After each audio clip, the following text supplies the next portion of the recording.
Hey there! I'm currently hard at work with the full-length Manshine analysis. The script is roughly halfway finished as I'm writing this, and I'll need another 2 weeks or so to wrap it up. But I didn't want to keep y'all starved for content, so I figured I'd put out a short and dirty video in the meantime. This'll be a bit different from what I usually do, but it was a fun creative exercise for me, so I hope you'll entertain me. Hello? My name is Sean, and I'm sure that all of you future viewers will only be telling me how completely correct all of these predictions are.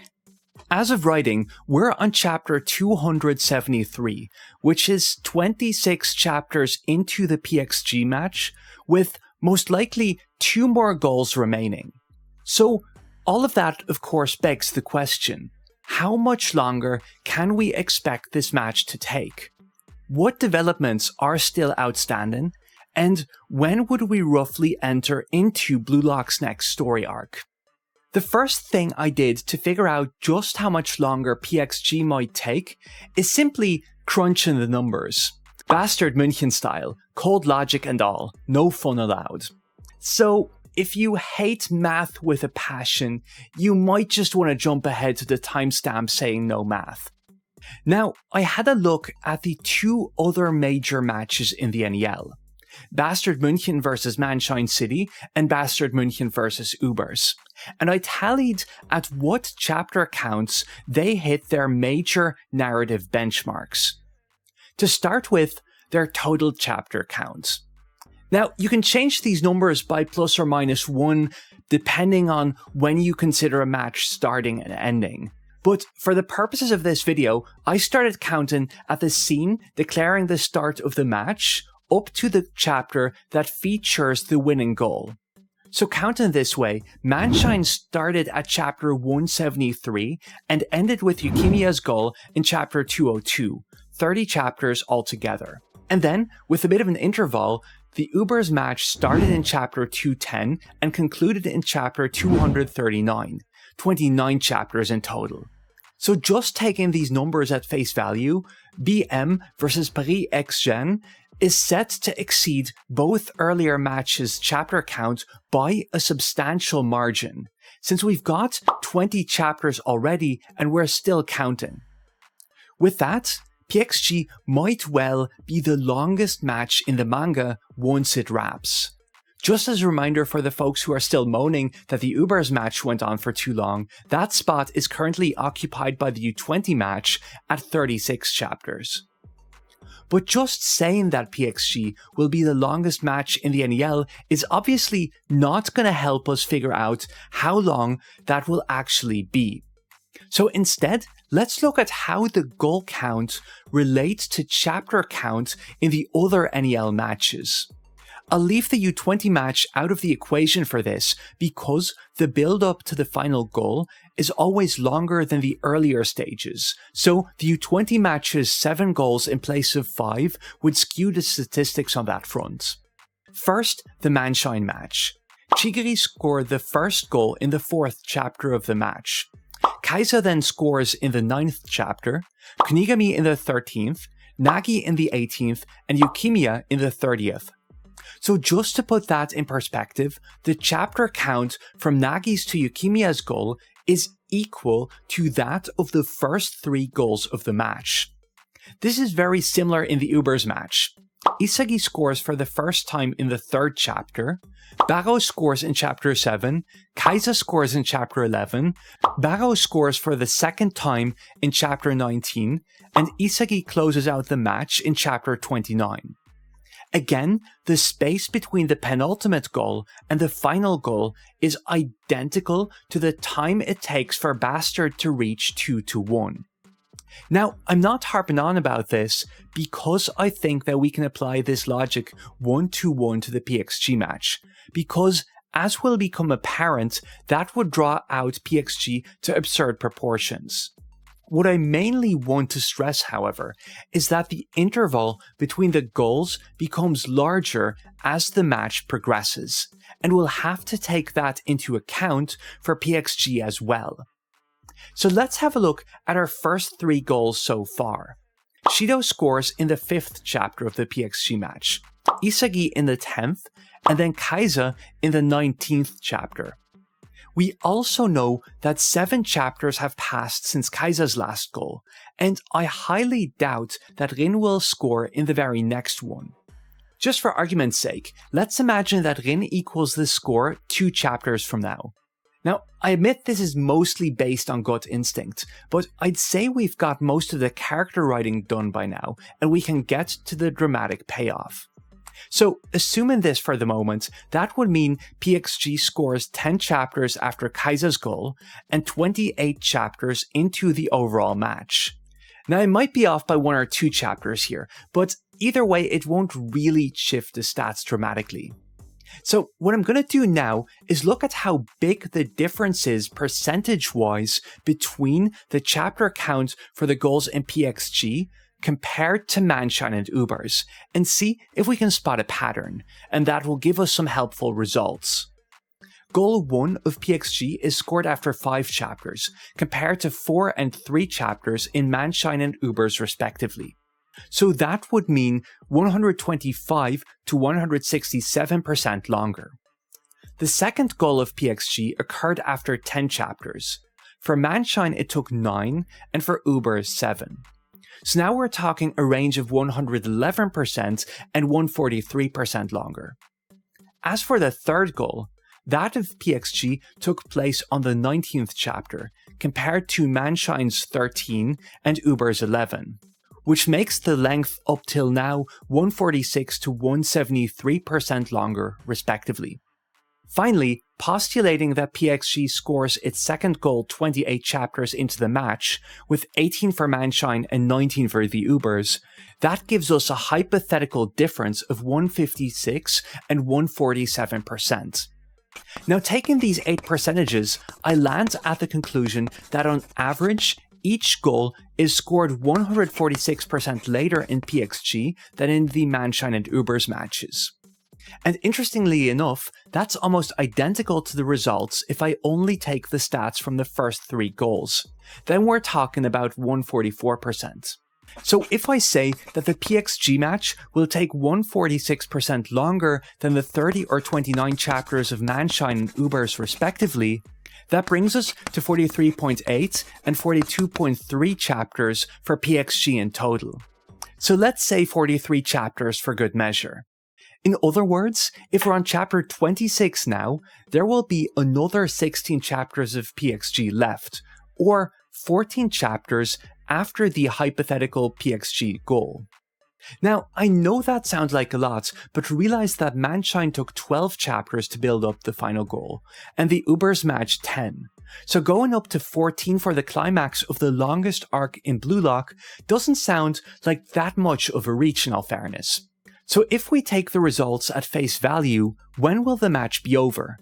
Chapter 248, which kicked off the PXG match, dropped on the 23rd of January. In other words, the PXG match has been ongoing now for 32 weeks, with the manga being on break 19% of the time. I was actually taken aback by that last number. It feels like we've had a pretty big share of breaks recently, especially coming off the 3-week drought just now. But in actuality, we've only missed a chapter 6 times since the match started.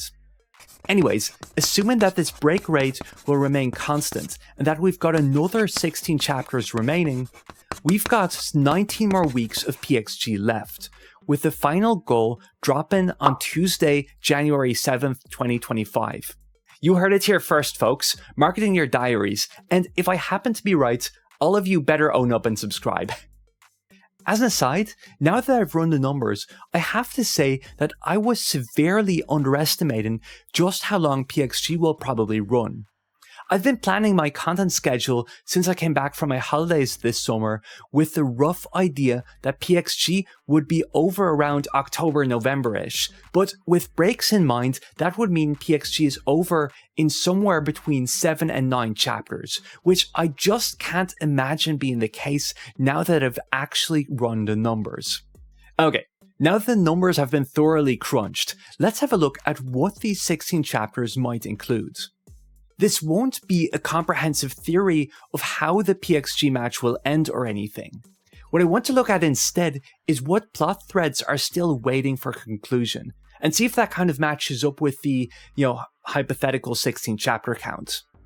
So just kind of flipping through the chapters of the match so far, here's a list of stuff I think still needs to have some form of resolution. Also, this is just talking about the PXG match itself, so I'll leave out wider storylines like the Nagireo stuff for now. First, of course, Isagi scoring the final goal. PXG is explicitly set up as the resolution of Isagi's rivalries with both Kaiser and Rin, and by beating them, Isagi will be a serious contender for the world's best striker, at least in the U20 class. 2. Igarashi subbing in and doing something.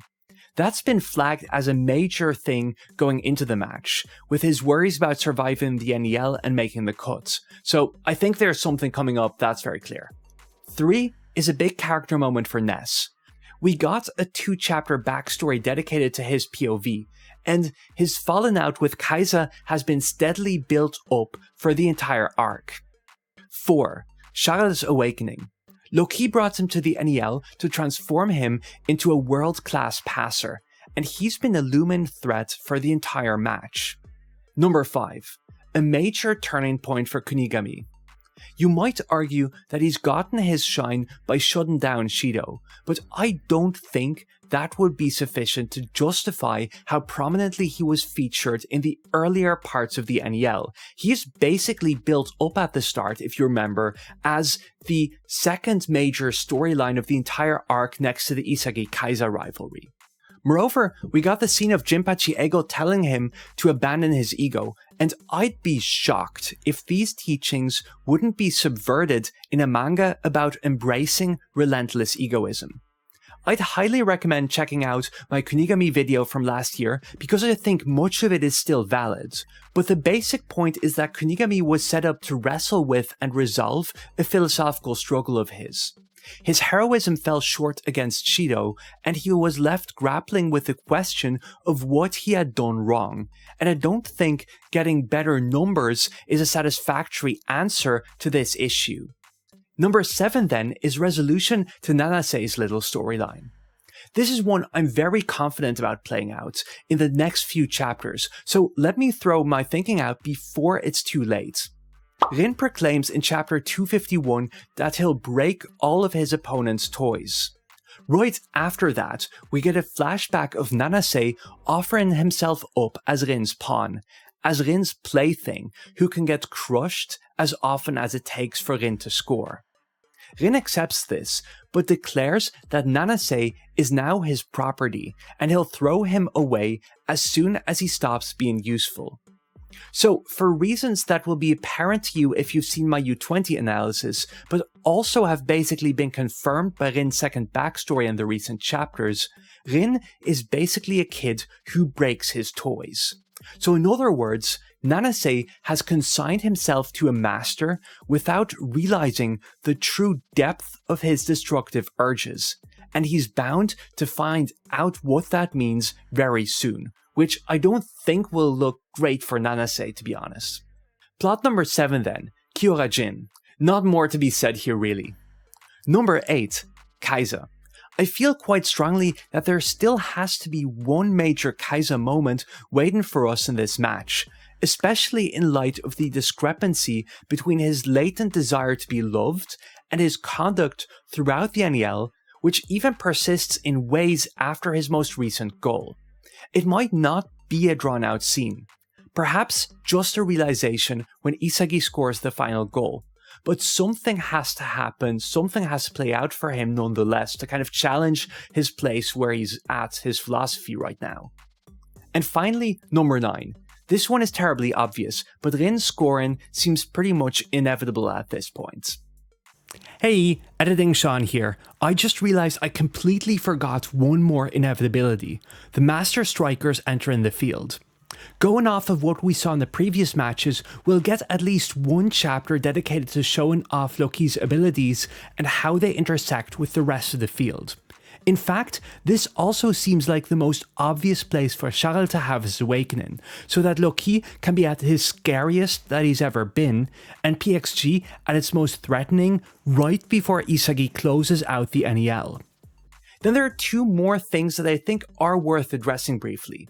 The first is Hiyori and his claim that Isagi has to keep up with him if he wants to keep getting his passes. He's gotten a great moment against Charles, and honestly, I'd be happy for this to be his highlight in the PXG match. I can't see him jumping ship at this point.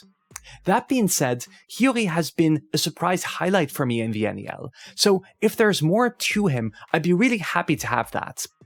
And secondly, the foreshadowing about Isagi and Kaiser synergy, some kind of cooperation or whatever. Going into PXG, there were a ton of theories about this, about a possible Isagi-Kaiser team-up, but I feel like that box can at least be considered checked off at this point, with the spread we had before Kaiser finally scored his goal. Again, I wouldn't mind more of this, because I love the dynamic between Isagi and Kaiser, but I'm fairly agnostic about whether something more needs to happen on that front.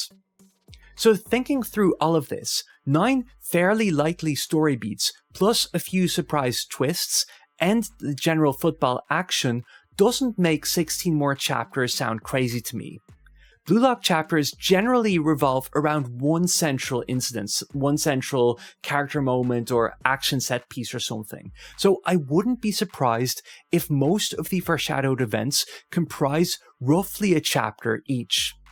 Anyways, that's it from my end. Let me know if any of this makes sense to you, and if I forgot any major upcoming events that have been foreshadowed.